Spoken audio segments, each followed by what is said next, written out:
going to film. Did you hear the rumors that Japanese people are thin? Do you want to know why they are thin? Do you want to know why they are very, very strict with their diet? Do you want to know why they live for a long time?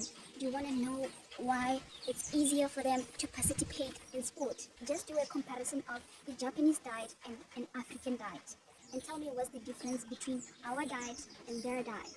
Those people literally know how to balance when it comes to food. They literally know how to say no to such bad food. They literally know how to say no.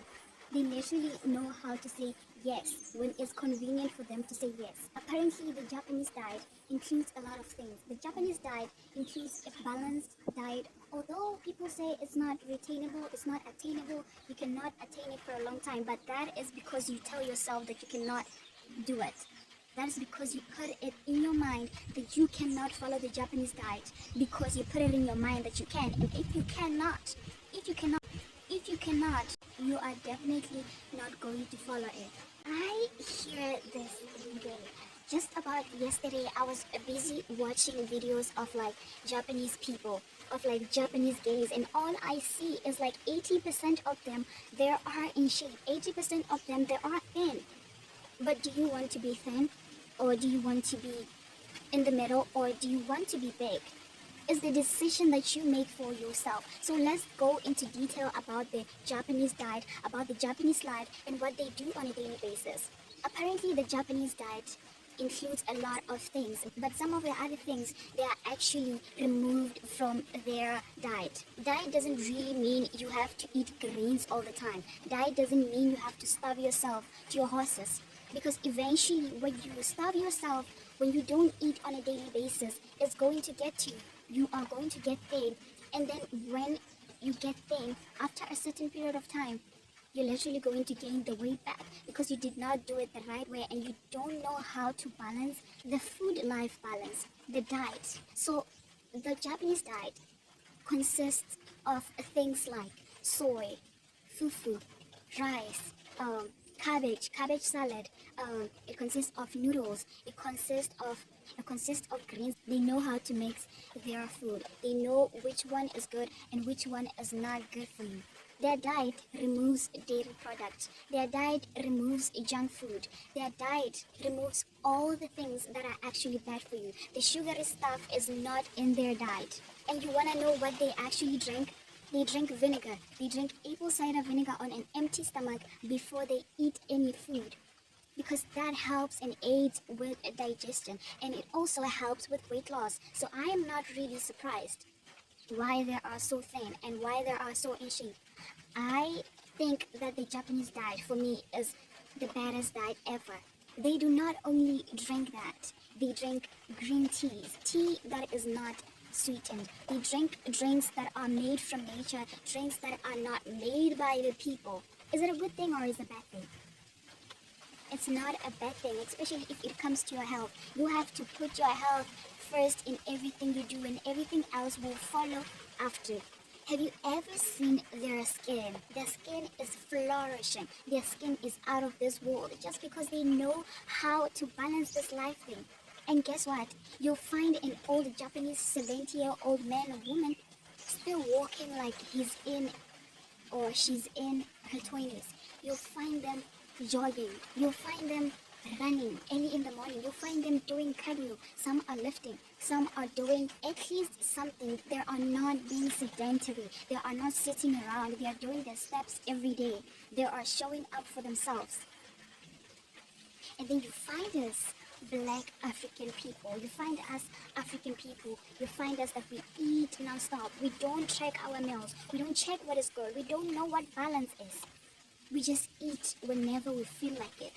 As long as the food is good, we eat it. We eat it. Ice cream is our thing.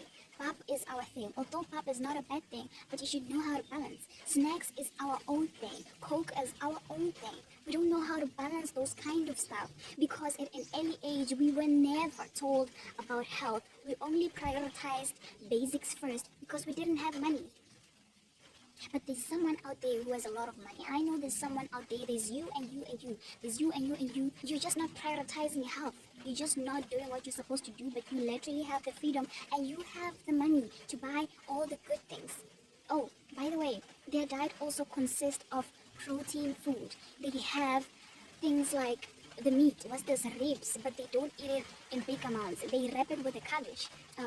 They do egg salad. They boil eggs and eat the eggs with noodles. And their portions are very proportioned. Their portions are balanced. They just don't dish up a bowl of food, a lot of pap. They don't do that. The food is portioned in small bowls. And then there's you. And then there's you who want to eat food for 5 people. For 5 people a day. And then you have to eat lunch also. Talk about dinner too. And I heard there was a saying that they actually live longer. I heard that these people live a longer life. That's because of what they do. That's because of how their health is, how they prioritize not being sedentary, how they know how to balance everything they do. I'm gonna put everything about the Japanese diet and tell you guys what it is, basically, what it is all about, and what you should do in order to be like them.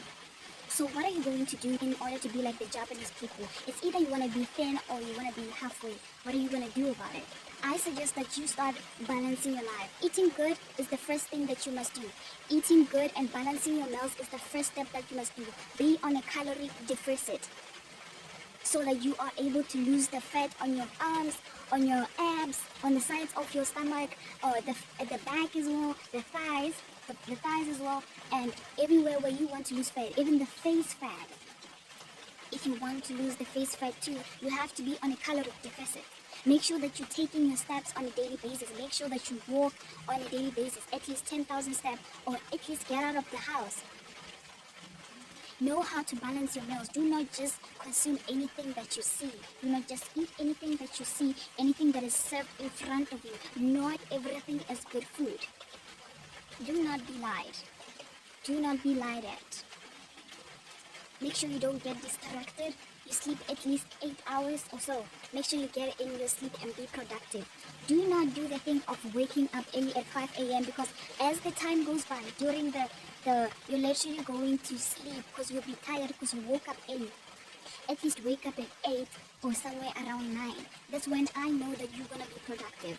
I guess we all want to lose weight. We all want to be thin. We all want to look healthy. But if you don't put the first step in, it's never going to happen. So make it count and do what you have to do.